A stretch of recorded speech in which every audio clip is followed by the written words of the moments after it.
Hello दोस्तों, स्वागत है आपका हमारे YouTube channel GS by Manish उत्तम में। तो देखिए, चर्चा चल रही थी प्राचीन इतिहास में। और प्राचीन इतिहास में आप लोगों ने जो है पढ़ा था सातवाहन वंश। सातवाहन वंश के बाद जो है हमने चर्चा की थी इक्ष्वाकु वंश की चर्चा की थी। और इक्ष्वाकु वंश के बाद जो है एक और छोटा सा राजवंश था आभीर वंश की भी चर्चा की थी। आज एक नया टॉपिक है और वो है इंडो ग्रीक आक्रमण या हिंद यूनानी आक्रमण भी कहते हैं। तो देखो, हिंद यूनानी जो आक्रमणकारी थे, ये लोगों ने जो है पहले बल्क या बैक्टीरिया को जो है विजित किया और इसके बाद पंजाब के कुछ भागों को जीता था। और इन्होंने अपनी राजधानी बनाई थी सियालकोट या साकलकोट, ठीक है। और इस वंश का पहला जो आक्रमणकारी था उसका नाम था डेमेट्रियस। क्या नाम था? डेमेट्रियस प्रथम था। और इसी वंश के जो है जो महान शासक हुए हैं, जो शक्तिशाली शासक हुए, जिनके बारे में आपको याद रखना है, तो वो शासक था मिनांडर। कौन शासक था? मिनांडर, जो बौद्ध ग्रंथों में जो है मिलिंद के नाम से जाना जाता है। किस नाम से? मिलिंद के नाम से जाना जाता है। और इसके विषय में जानकारी जो है एक बौद्ध ग्रंथ है जिसका नाम है मिलिंद पन्हो। कौन सा ग्रंथ है? हाँ, जो पाली ग्रंथ है। कैसा ग्रंथ है? तो बहुत पूछा जाता है मिलिंद पन्हो किस भाषा का ग्रंथ है, तो आप लोग आंसर क्या मारेंगे? पाली ग्रंथ है। और इसी से जानकारी मिलती है कि उसने बौद्ध भिक्षु थे एक नागसेन। कौन थे? नागसेन। और उनसे बौद्ध धर्म की क्या ली? शिक्षा लेता है। और इन दोनों के बीच वार्तालाप, जो बौद्ध भिक्षु नागसेन और यूनानी शासक या इंडो ग्रीक शासक मिनांडर के बीच वार्तालाप का उल्लेख हमें किससे मिलता है? इसी बौद्ध ग्रंथ मिलिंद पन्हो या पाली ग्रंथ मिलिंद पन्हो से प्राप्त होता है, ठीक है। इसके अलावा जो है इसके विषय में जानकारी हमें प्राप्त होती है एक अज्ञात नाविक द्वारा लिखी गई है पुस्तक, जिसका नाम है पेरिप्लस ऑफ द इरेथियन सी, ठीक है। उससे भी जानकारी प्राप्त होती है कि इसका जो है भारत से व्यापार होता था, ये व्यापार करता था और समुद्री व्यापार की भी जानकारी मिलती है। इसका एक अभिलेख प्राप्त हुआ है। ये अभी पूछा जा रहा है क्वेश्चन को कि कहाँ से अभिलेख प्राप्त हुआ है, तो आप लोग कौशाम्बी, और कौशाम्बी जिला नहीं कह सकते, फतेहपुर से एक स्थान है रे है। कौन सा स्थान है? रे नामक स्थान है। वहाँ से जो है इसका अभिलेख मिला है। और कहते हैं इसके जो सिक्के थे वो कहाँ पे चलते थे? ब्रह्मकच्छ। और ब्रह्मकच्छ बंदरगाह किसे कहते हैं? भड़ौल, यानी गुजरात में जो है ब्रह्मकच्छ बंदरगाह था, वहाँ तक चलते थे। तो चलिए, थोड़ी सी जानकारी ये थी, तो हम डिटेल में चर्चा कर लेते हैं। तो हेडिंग डाल लीजिए, इंडो ग्रीक या हिंद यूनानी आक्रमणकारी, ठीक है। तो लिखिए इंडो ग्रीक शासक, ये पहला पॉइंट। इंडो ग्रीक शासक बल्क है, या इसी को बैक्टीरिया भी कह सकते हैं। बल्क या बैक्टीरिया के रहने वाले थे।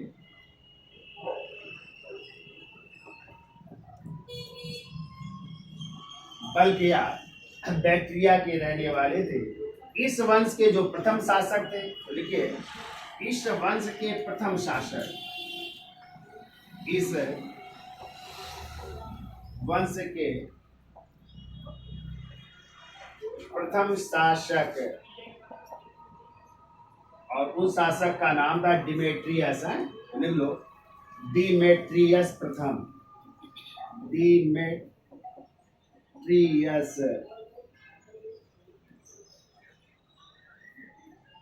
प्रथम। और इनका टाइम है 220 से 175 ईसा पूर्व। 220 से लेकर के 175 ईसा पूर्व ये टाइम है, ठीक है। तो कहते हैं डेमेट्रियस प्रथम ने 183 ईसा पूर्व में, डेमेट्रियस प्रथम ने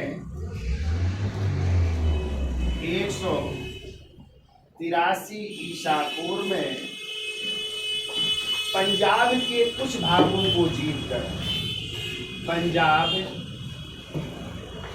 के कुछ भागों को जीतकर पंजाब के कुछ भागों को जीतकर अपनी राजधानी किसे बनाई थी? तो लिख लो, कुछ भागों को जीतकर अपनी राजधानी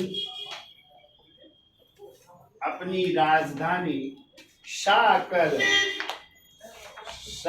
और शाकल का ही दूसरा नाम है सियालकोट है।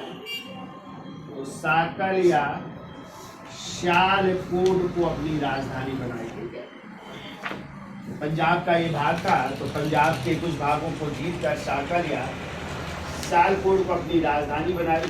तथा सिक्के देखिए, तथा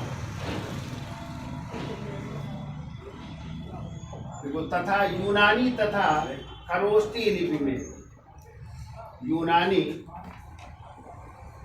तथा खरोष्टी लिपि में, और हमने पीछे पढ़ाया है खरोष्टी लिपि कैसे लिखी जाती थी? दाएं से बाएं लिखी जाती थी, जैसे उर्दू लिखी जाती है। ठीक है, तो वो कौन सी लिपि कहलाती? खरोष्टी। तो सिक्के किस यूनानी तथा खरोष्टी लिपि वाले सिक्के चलाए, खरोष्टी लिपि वाले सिक्के चलाए।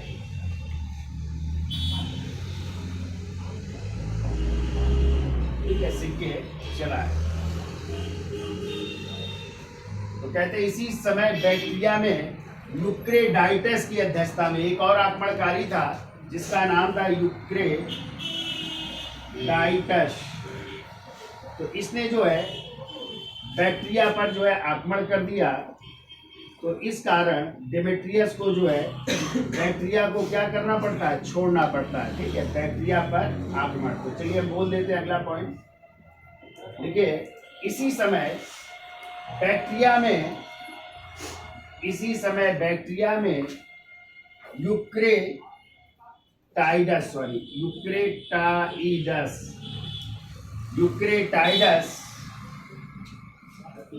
हाँ, इसी समय बैक्टीरिया में, देखो इसी समय बैक्टीरिया में यूक्रेटाइडस की अध्यक्षता में विद्रोह हुआ।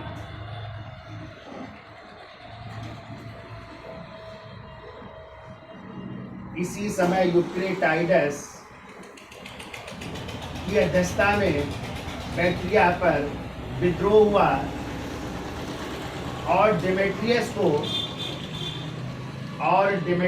को बैक्टीरिया से हाथ धोना पड़ा। डेमेट्रियस को बैक्टीरिया से हाथ धोना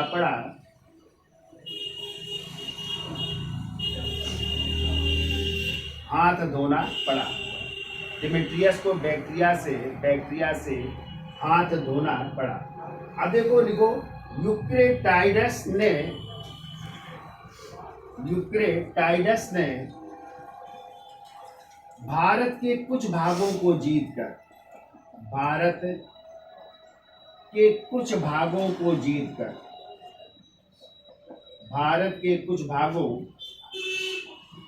जीतकर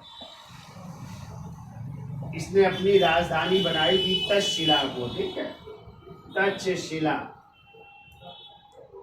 को अपनी राजधानी बनाई थी।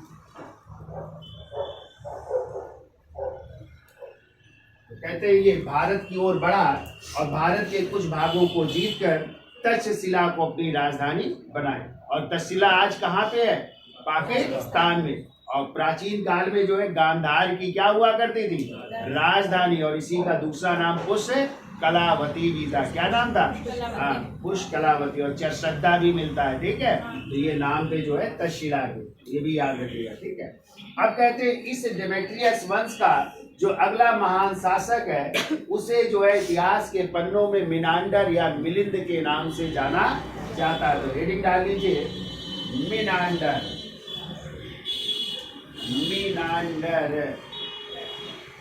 और ये किस वंश का है? इसी डिमेट्रियस वंश का शासक है। डिमेट्रियस वंश का शासक है ये। और इसका टाइम लिख लो 165 से लेकर के 145 ईसा पूर्व। कहीं कहीं 165 से 145 मिलता है, कहीं कहीं 165 से 120 ईसा पूर्व भी मिलता है। तो दोनों डेटे लिख लीजिएगा आप लोग, 165 से 145 ईसा पूर्व या 165 से 120 ईसा पूर्व। तो देखिए इसका जन्म हुआ था अलशंद में, अलशंद, और ये सिकंदरिया के पास का स्थान है, सिकंदरिया के पास अलशंद में इसका जन्म हुआ था। इसकी राजधानी पूछी जाए, इसकी राजधानी क्या थी? इसकी राजधानी है सियालकोट। डेमेट्रियस की थी वही राजधानी इसकी भी है, सियालकोट या शाकल भी कह सकते हैं, ये इसकी राजधानी है। ठीक है, अब देखिए एक बौद्ध ग्रंथ है, बौद्ध ग्रंथ, और उस बौद्ध ग्रंथ का नाम है मिलिंद पन्हो, मिलिंद पन्हो। और ये कैसा ग्रंथ है तो लिख लीजिएगा, पाली ग्रंथ है,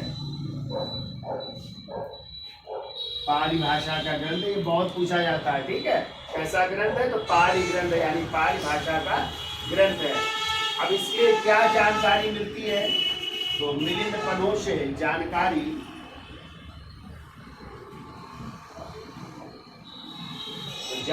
मिलती है कि इसने बौद्ध भिक्षु, बौद्ध भिक्षु, और बौद्ध भिक्षु थे नागसेन, ठीक है, तो बौद्ध भिक्षु नागसेन से बौद्ध धर्म की दीक्षा ली, बौद्ध धर्म की दीक्षा ली। ना लिख पाओ तो फिर हम अभी बोल देंगे, समझ लो पहले, नहीं लिख पा रहे हो गया, लिख रहे हो नहीं बन रहा है, चलिए अभी हम लिखा देते हैं। तो बौद्ध भिक्षु किससे? नागसेन से क्या ली? बौद्ध धर्म की दीक्षा ली, और इसे बौद्ध ग्रंथों में, अभी हम बोल देते हैं, रुक जाइए, बौद्ध ग्रंथों में इसे किस नाम से जानते हैं? मिलिंद के नाम से जाना जाता है, ठीक है, बौद्ध ग्रंथों में मिलिंद के नाम से प्रसिद्ध। फिर देखिए बौद्ध भिक्षु नागसेन, बौद्ध भिक्षु नागसेन और मिनांडर के बीच वार्तालाप, मिनांडर के बीच वार्तालाप किस ग्रंथ से मिलती है? इसी मिलिंद पन्हो से मिलती है, ठीक है, मिलिंद पन्हो से मिलती है। तो चलिए हम बोल देते हैं, देखिए कहाँ तक लिखा तो राजधानी लिख लिया, राजधानी सियालकोट या शाकल थी, ठीक है। देखो मिनांडर को बोल देते हैं, देखो मिनांडर को बौद्ध साहित्य में मिलिंद के नाम से जाना जाता है, मिनांडर को बौद्ध साहित्य में, मिनांडर को बौद्ध साहित्य में मिलिंद के नाम से जाना जाता है, मिलिंद के नाम से जाना जाता है, मिलिंद के नाम से जाना जाता है। इसने बौद्ध भिक्षु नागसेन से बौद्ध धर्म की दीक्षा ली, इसने बौद्ध भिक्षु नागसेन से, इसने बौद्ध भिक्षु नागसेन से बौद्ध धर्म की दीक्षा ली, बौद्ध धर्म की दीक्षा ली, बौद्ध धर्म की दीक्षा ली। अगला पॉइंट देखो, प्रसिद्ध पाली ग्रंथ है, इसने बौद्ध भिक्षु नागसेन से बौद्ध धर्म की दीक्षा ली, बौद्ध धर्म की दीक्षा ली। देखो प्रसिद्ध पाली ग्रंथ है, प्रसिद्ध पाली ग्रंथ है मिलिंद पन्हो, मिलिंद पन हो, प्रसिद्ध पाली ग्रंथ मिलिंद पन हो, ये लिखा है मिलिंद पन हो में, मिलिंद पनहो में नागसेन, मिलिंद पनहो में नागसेन एवं मिनांडर के बीच, नागसेन एवं मिनांडर के बीच वार्तालाप का वर्णन किया गया है। प्रसिद्ध पाली ग्रंथ मिलिंद पन्हों में नागसेन एवं मिनांडर के बीच वार्तालाप का वर्णन किया गया है। यदि आ जाए कि बौद्ध भिक्षु नागसेन और यूनानी राजा मिनांडर के बीच वार्तालाप का उल्लेख किसमें किया गया है, तो पाली ग्रंथ मिलिंद पन्हो, यही क्वेश्चन बनेगा। या आ जाएगा मिलिंद पन्हो किस भाषा का ग्रंथ है, तो पाली ग्रंथ है, ठीक है, पाली भाषा का ग्रंथ है, ठीक है। अगला पॉइंट ये देखो, हाल ही में कौशाम्बी के निकट, तो देखिए हाल ही में कौशाम्बी के निकट, कौशाम्बी के निकट, या आप कह सकते हैं फतेहपुर में, आए पोस्ट पर लिख लो ना, फतेहपुर जिले में कौशाम्बी के निकट, कौशाम्बी भी एक जिला है और फतेहपुर भी एक जिला है, तो कौशाम्बी के निकट फतेहपुर, कौशाम्बी के निकट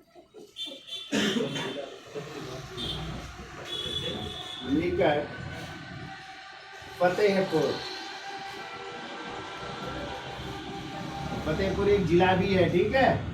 और तो फतेहपुर में एक अभिलेख मिला है, कौन सा, रे से, ठीक है, फतेहपुर में रे से, याद रखिएगा, रे से एक अभिलेख प्राप्त हुआ है, रे से एक अभिलेख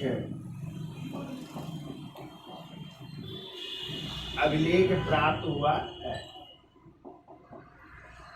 अभिलेख भी प्राप्त हो रहा है, ठीक है, यहां से। अब देखिए एक और अज्ञात नाविक द्वारा पुस्तक है, तो लिखिए अगला पॉइंट। देखो एक अज्ञात नाविक द्वारा लिखी पुस्तक, एक अज्ञात नाविक द्वारा लिखित पुस्तक Periplus of the Erythraean Sea, Periplus of the Erythraean Sea, ये पुस्तक का नाम है, अज्ञात नाविक, ठीक है। तो पेरिप्लस का मतलब होता है नवचालन चार्ट, नवचालन चार्ट, इसका मतलब ये होता है। और सी का मतलब होता है, या इरेथियन सी का मतलब होता है लाल सागर, है, इसका मतलब लिख लो लाल सागर,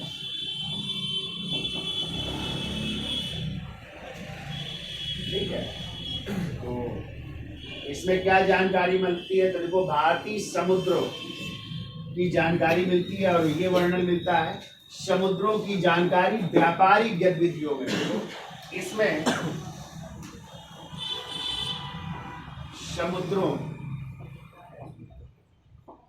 की जानकारी व्यापारिक गतिविधियों के लिए, व्यापारिक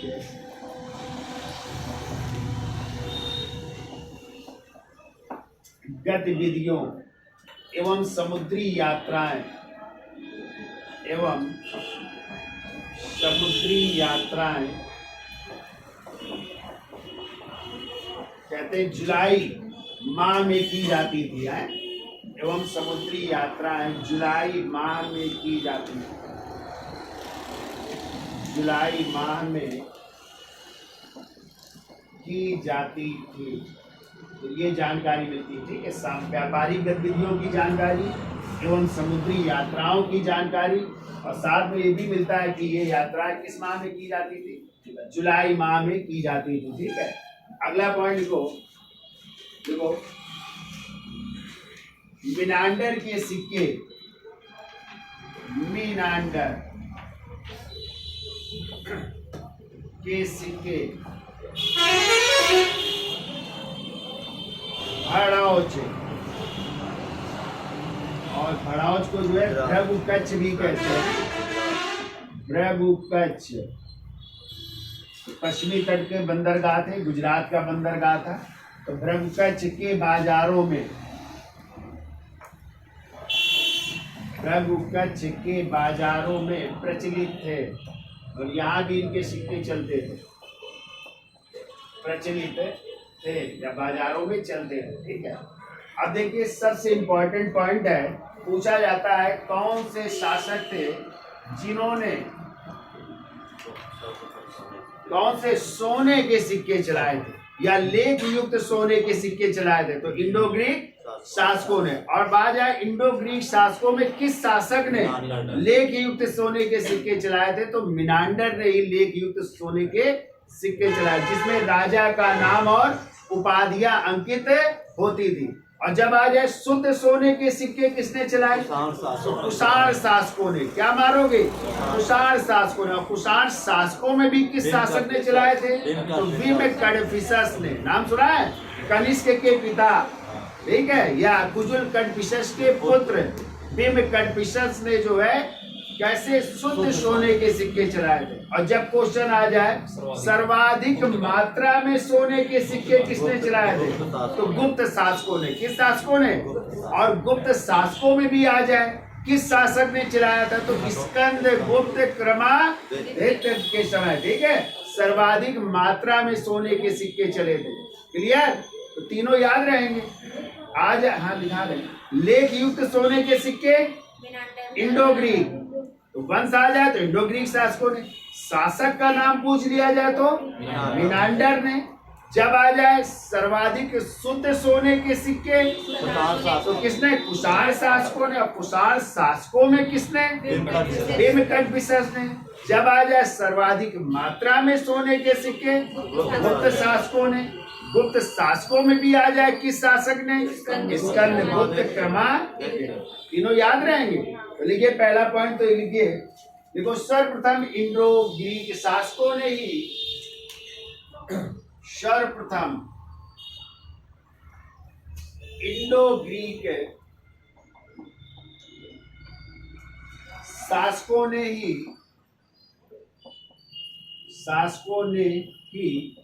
लेख युक्त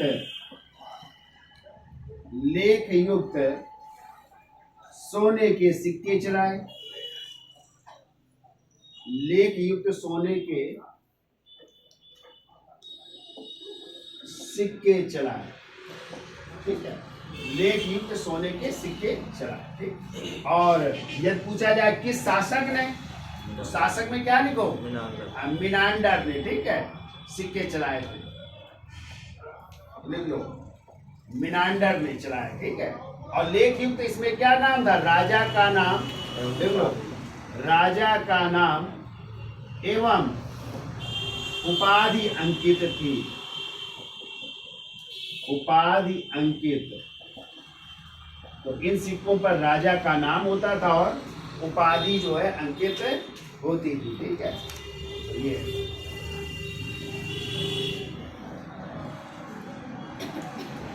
क्लियर। तो कितनी चीजें याद हो जाएंगी, ठीक है।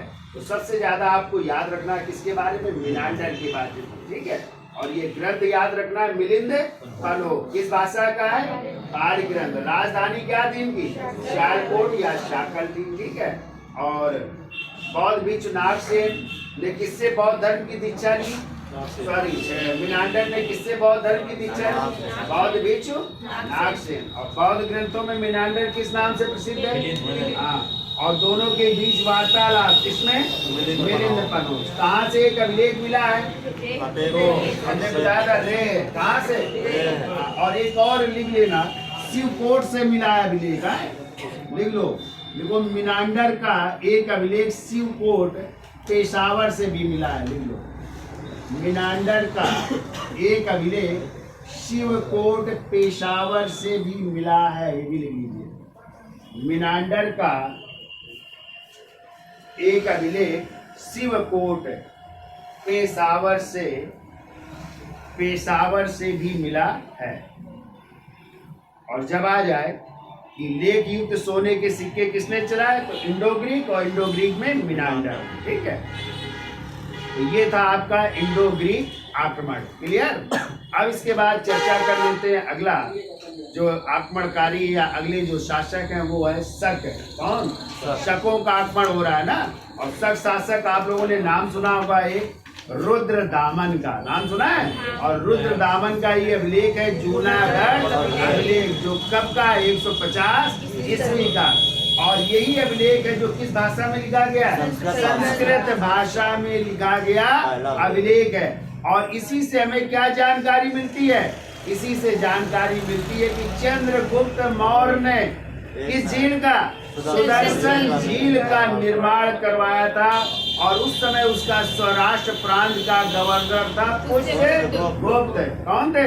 तो पुष्यगुप्त ने कहाँ पे? स्वराष्ट्र प्रांत में कौन सी झील? सुदर्शन झील का निर्माण करवाया था, ठीक है। और साथ में फिर ये भी जानकारी मिलती है कि अशोक के समय, किसके समय? सम्राट अशोक के समय ये झील क्या हो गई थी?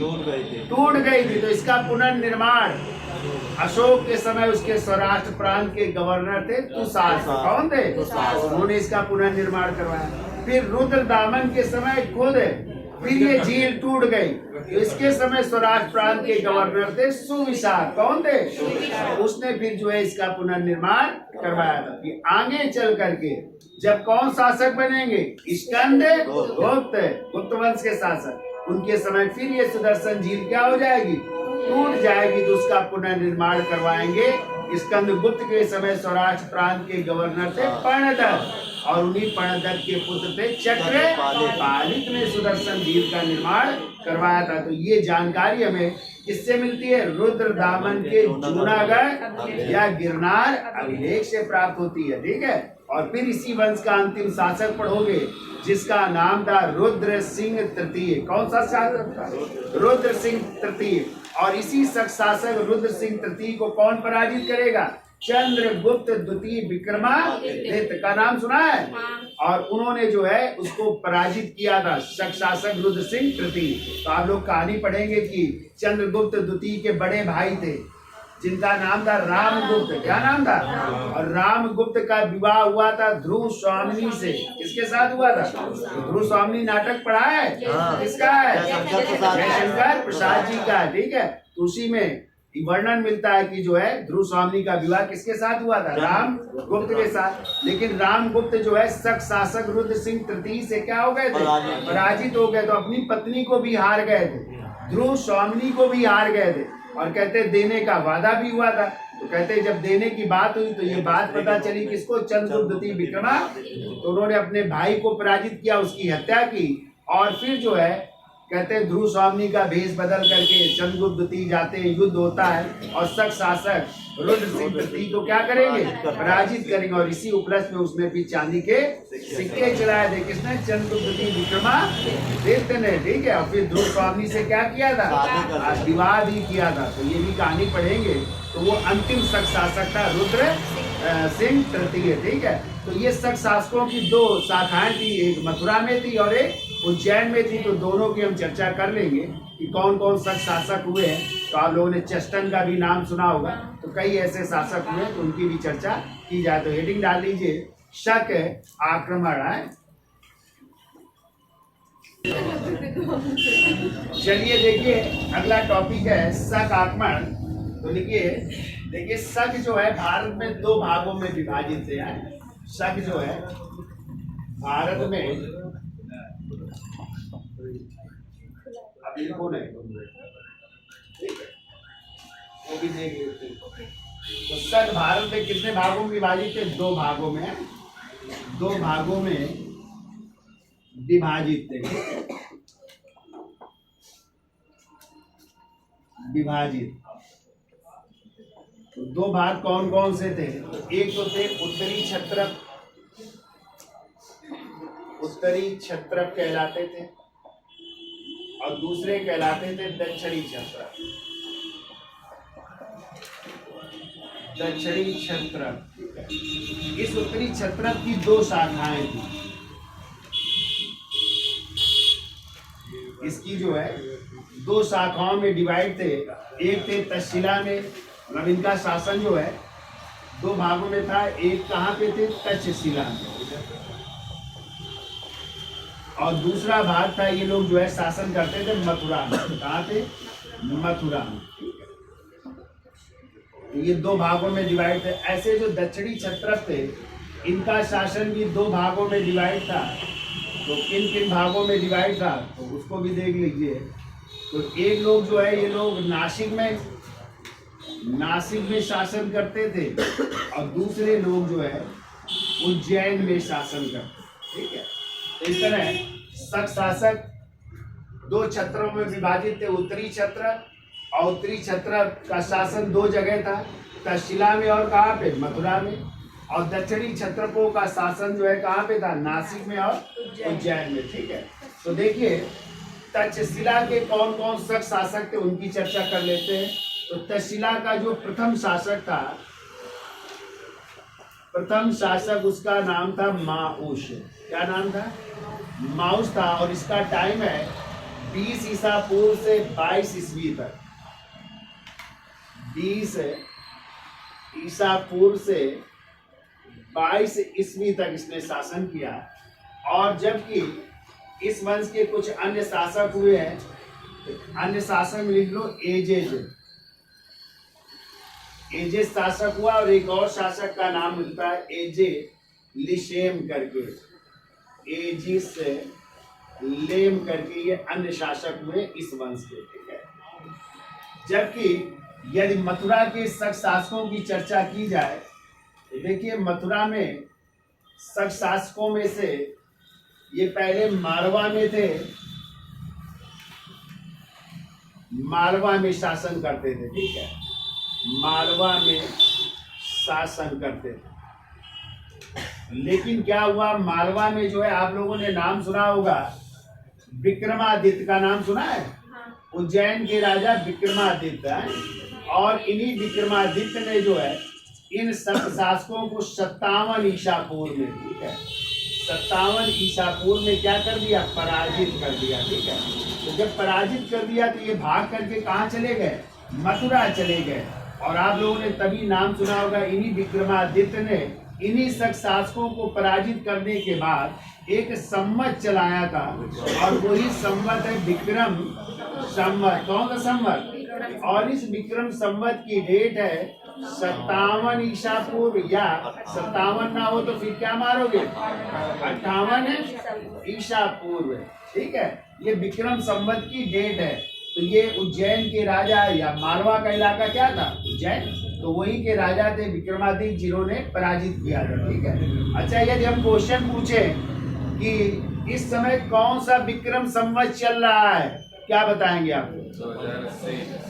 तो आप लोग क्या करेंगे? ये विक्रम संवत पूछा जाए तो 2023 में ईस्वी है ना ये, और 57 ईसा पूर्व शक संवत की डेट है। तो दोनों को जोड़ देंगे तो क्या हो जाएगा? 0 5 2 7 1 8, यानी 2080 क्या चल रहा है? विक्रम संवत चल रहा है। ये भी जानिए आप लोग, यदि आ जाए विक्रम संवत कौन सा चल रहा है तो 2080 विक्रम संवत चल रहा है, इसको भी आप लोग जानिए। ठीक है, अब देखिए इस मारवा या जो शासक थे उसका नाम मिलता है राजुल, यानी इस वंश का जो शक शासक है मथुरा का प्रथम शासक, और उसका नाम क्या मिलता है? राजुल मिलता है। ठीक है, ये प्रथम शासक। ठीक है, जबकि यदि हम नासिक के शक शासकों की चर्चा करें, ये आ जाइए इधर देख लेते हैं।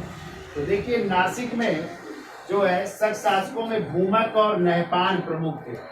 नासिक के शासक में नंबर 1 भूमक और दूसरा शासक हुआ नहपान। ठीक है, तो ये 2 शासक जो है प्रसिद्ध है। और नहपान के बारे में आप लोगों ने पीछे पढ़ा था कि इसी नहपान को जो है किसने पराजित किया था? गौतमी पुत्र शातकर्णी ने पराजित किया था। तो लिख लीजिए, इस नहपान को सातवाहन शासक, किसने? सातवाहन शासक, जिसका नाम था गौतमी पुत्र शातकर्णी, गौतमी पुत्र शातकर्णी ने पराजित किया था। ठीक है, गौतमी पुत्र शातकर्णी ने इसको पराजित किया था। अब यदि उज्जैन के शासकों की चर्चा की जाए तो देखिए, उज्जैन को हमने आपको बताया, उज्जैन को मालवा भी कह सकते हैं। तो मालवा या उज्जैन के शासक जो है, और इसी वंश का शासक था रुद्रदामन। नाम सुना है? तो रुद्रदामन जो कि सबसे इंपॉर्टेंट है, इन्हीं के बारे में आपको याद रखना है। तो शासक रुद्रदामन। वैसे यहाँ का जो है संस्थापक थे चष्टन। प्रथम शासक कौन था?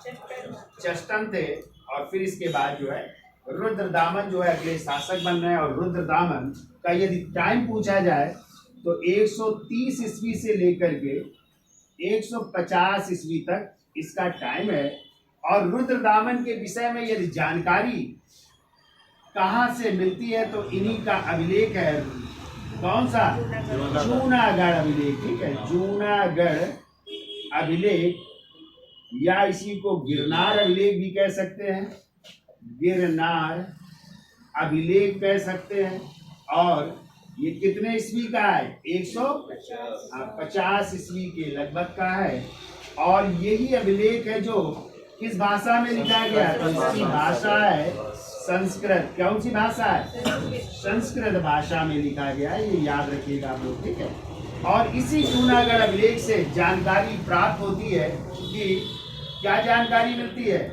सुदर्शन झील के बारे में जानकारी मिलती है। ठीक है, और इस सुदर्शन झील का भी हमने चर्चा की थी कि इसका निर्माण जो है, ये पूछा जाए कब हुआ था, तो इसका निर्माण हुआ था चंद्रगुप्त मौर्य के समय। ठीक है, और चंद्रगुप्त मौर्य के समय सौराष्ट्र प्रांत के गवर्नर, सौराष्ट्र प्रांत के जो गवर्नर थे, उन्हीं का नाम था पुष्यगुप्त।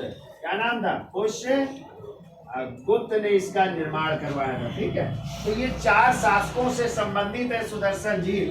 कभी क्वेश्चन आ जाए तो इसको देखो, बना रहे हैं कौन? चंद्रगुप्त मौर्य इसका निर्माण कर रहे हैं या इसके समय। और उनके सौराष्ट्र प्रांत के गवर्नर कौन है? पुष्यगुप्त हैं। फिर यदि पूछा जाए अशोक के समय किसने इसका पुनर्निर्माण करवाया? तो अशोक के समय उसके सौराष्ट्र प्रांत के गवर्नर दुशासन ने। ठीक है, फिर तीसरा नाम जो चर्चा हो रही रुद्रदामन है। और रुद्रदामन के समय फिर ये झील टूट जाती है। तो इस समय सौराष्ट्र प्रांत का गवर्नर था सुविशाल। कौन थे? तो इन्होंने इसका पुनर्निर्माण करवाया था। और चौथा शासक आप लोग पढ़ेंगे स्कंदगुप्त। और स्कंदगुप्त के समय फिर ये झील टूट जाएगी। तो उस समय सौराष्ट्र प्रांत के गवर्नर थे पर्णदत्त, और इन्हीं के पुत्र थे चक्रपाली। तो उन्होंने इसका पुनर्निर्माण करवाया था। तो ये जानकारी हमें कहाँ से प्राप्त होती है? रुद्रदामन के जूनागढ़ अभिलेख से। और फिर आगे चल करके जब गुप्त वंश स्कंदगुप्त आएंगे तो स्कंदगुप्त का भी कौन सा अभिलेख है? जूनागढ़ अभिलेख। यानी इसी अभिलेख में उन्होंने भी खुदवा दिया, तो उनका भी कहलाता है स्कंदगुप्त का जूनागढ़ अभिलेख। और बाकी ये सब जानकारियां इसी रुद्रदामन के जूनागढ़ अभिलेख से प्राप्त होती है। और हमने पीछे आपको पढ़ाया भी है कि अशोक का नाम अशोक कहाँ कहाँ मिलता है, या चंद्रगुप्त मौर्य का उल्लेख और किस अभिलेख में है? तो इसी रुद्रदामन के जूनागढ़ अभिलेख में अशोक का भी उल्लेख है, और किसका है? चंद्रगुप्त मौर्य का। क्या उल्लेख है? यही उल्लेख है कि चंद्रगुप्त मौर्य के समय सौराष्ट्र प्रांत में कौन सी झील? सुदर्शन झील का निर्माण उनके सौराष्ट्र प्रांत के गवर्नर किसने करवाया था? पुष्यगुप्त ने करवाया था। तो ये सब जो है जानकारी प्राप्त होती है। और इस वंश का यदि अंतिम शासक पूछा जाए अंतिम शासक कौन था? तो अंतिम शासक अभी हमने चर्चा की थी, रुद्र सिंह तृतीय थे, ठीक है। और इसी रुद्र सिंह तृतीय को पराजित किया था चंद्रगुप्त द्वितीय विक्रमादित्य ने पराजित किया था, ठीक है। और इसी उपलक्ष्य में उसने चांदी के सिक्के भी चढ़ाए, ठीक है। तो ये आगे आप लोग पढ़ेंगे। तो इस तरह ये शक शासक है, शक आक्रमणकारी है, जो दो क्षत्रपों में विभक्त थे। उत्तरी क्षत्रप दो भागों में डिवाइड था, तक्षशिला के और मथुरा के। दक्षिणी क्षत्रपों का शासन नासिक में था और उज्जैन में था। तो उज्जैन के ही शासक कौन थे? यही रुद्र था। इनके बारे में याद रखना, ठीक है। तो वीडियो अच्छा लगा हो तो लाइक करिए, शेयर करिए और देखते भी रहिए। धन्यवाद।